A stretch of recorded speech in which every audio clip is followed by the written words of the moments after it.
Mbrëm vonë qytetarë të Çajirit bashkë me kryetaren Visar Ganiun mblodhën mbeturinat në Qarshinë e Vjetër. Prej këtu i të vllazni, këto kamiona privatisht që kemi siguru, këtu mbrapa që është të punue, dhe të thot, jemi të i grumbullu këto krejtës bashku, do shkojmë të dera e qytetit Shkupit të komunës, do t'ja derdhim atje. Krejtës bashku.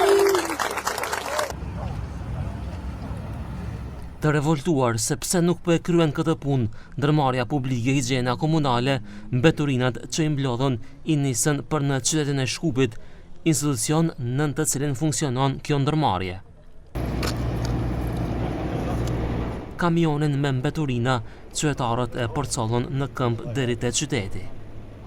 Kamioni u zbras pikërisht para derës së qytetit të Shkupit. Që sante ne e bëm atë që duhet të bën higjiena komunale.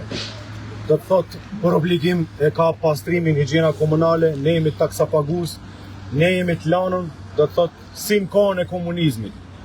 Do me thonë, si me qenë qytetar të rendit 2 e të 3, e jo qytetar të rëndom si gjithë tjerë të këtij qyteti.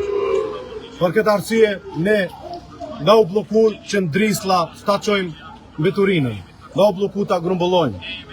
Gjitha format që i ofrum bashkëpunim qytetit Shkupit na bllokoi, kështu që ne u detyruam me qytetarët sot ta grumbullojmë Qarshinë e Vjetër mbeturinat vet i sjellim këtu që nesër zonja Arsovska para derës vet ta shohë se si është jetohet me mbeturina.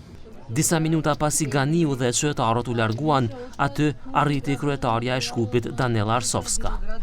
От Visar Ganiu си събираше първо гюбрето от дивоградбите и некои фотели, некои материал, па откако му пишав на Фейсбук дека нема едваш добар планот, нешто сменил со гюбрево, со повторно нелегално возило, спротивно на закон, дошол пред град Скопје да го истори, се задржал точно, внимавајте, 3 минути.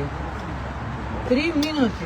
Zëvendës kryeministri Izet Mexhiti thotë se çështja nuk është as të mbeturinat e as të ndërtimet pa leje në Çajir, sipas tij problemi është diçka tjetër. Kjo nuk është çështja, kjo nuk është problemi.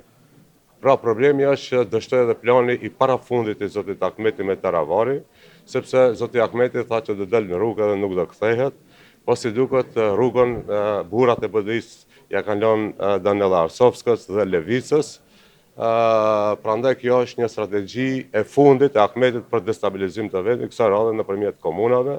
Ndryshe konflikti mes Ganiut dhe Arsovskës ka një kohë të gjatë që ka nisur. Përveç mbeturinave të pagrumbulluara, Ganiu akuzon Arsovskën se nuk po investon fare në komunën e Çajirit, ndonse një shumë e madhe e tatimeve të çajirazëve derdhen në buxhetin e Shkupit. Nga ana tjetër, Arsovska ditëve të fundit live përmes Facebookut ka raportuar për sipas saj ndërtime të egra në Çajir.